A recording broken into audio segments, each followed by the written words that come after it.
কি হৈছে মানে এই ল'ৰাটো ঘিলামৰাৰ এই কিবা হেৰি লক্ষ্যজিৎ গোহাঁই ঘিলামৰাৰ ল'ৰা সি আমাৰ কদমৰ এজনী বোৱাৰীৰ লগত সি নন ষ্টপ কথা পাতি থাকে আৰু কথা পাতে পাতে সেইটো কাৰণে ইহঁতৰ গিৰিয়েক আছিল আমাৰ লগত সেই কথা পতাৰ কাৰণে মানে ইহঁতৰ ঘৰত ডেইলি কাজিয়া ডেইলি অশান্তি কথা পাতে মানে অশ্লীল ভাষাৰ সীমা নাই ইমান লেতেৰা কথা পাতে। এটা কিমান দিন হ'ল আপুনি পৰকীয়া প্ৰেমত লিপ্ত হৈ থকা? দিন হ'ল মানে মই গুৱাহাটীত আছিলো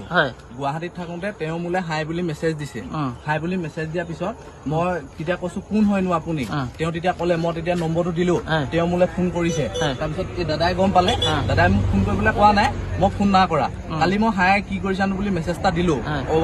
ফেচবুকত অনলাইন দেখি পিনি তাৰপিছত তেওঁ ক'লে তাৰপৰা তেওঁ মই নম্বৰটো দিয়া